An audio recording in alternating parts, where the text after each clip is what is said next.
Ukraine Russia യുദ്ധം തുടരുന്നു. നാറ്റോയും European യൂണിയനും യുക്രൈന് പിന്നിൽ ഉറച്ചു നിൽക്കുകയാണ്.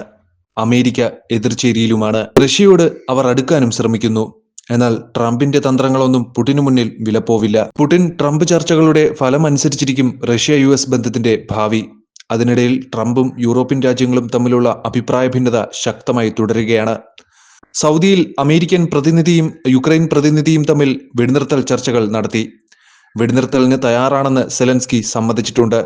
എന്നാൽ റഷ്യ നയം വ്യക്തമാക്കിയിട്ടില്ല.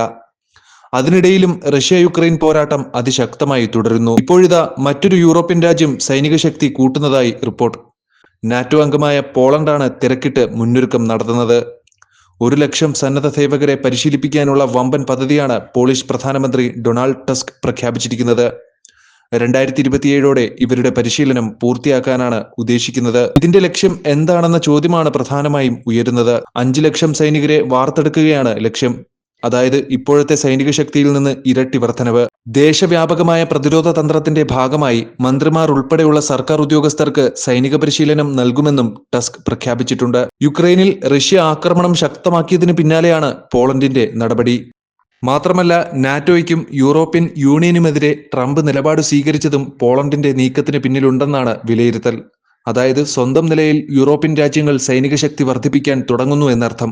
അതിനിടെ യുക്രൈൻ ഏറ്റവും വലിയ ഡ്രോൺ ആക്രമണമാണ് റഷ്യയ്ക്ക് മേൽ നടത്തിയിരിക്കുന്നത്. മോസ്കോയെ ലക്ഷ്യമാക്കി ഇതുവരെ നടത്തിയതിൽ ഏറ്റവും വലിയ ഡ്രോൺ ആക്രമണമാണിതെന്ന് റഷ്യൻ അധികൃതരും പറയുന്നു. യുക്രൈൻ അയച്ച 337 ഡ്രോണുകൾ തകർത്തെന്ന് റഷ്യ അവകാശപ്പെടുന്നുണ്ട്. എന്നാൽ ഇതിൽ 91 എണ്ണം മോസ്കോ മേഖലയിലായിരുന്നു പതിച്ചത്. ഈ ആക്രമണത്തിൽ കുറഞ്ഞത് 2 പേർ കൊല്ലപ്പെടുകയും 18 പേർക്ക് പരിക്കേൽക്കുകയും ചെയ്തതായും റിപ്പോർട്ടുണ്ട്. മോസ്കോയിലെ പ്രധാന വിമാനത്താവളങ്ങളിൽ ഉൾപ്പെടെ വിമാന സർവീസുകൾ തടസ്സപ്പെട്ടു.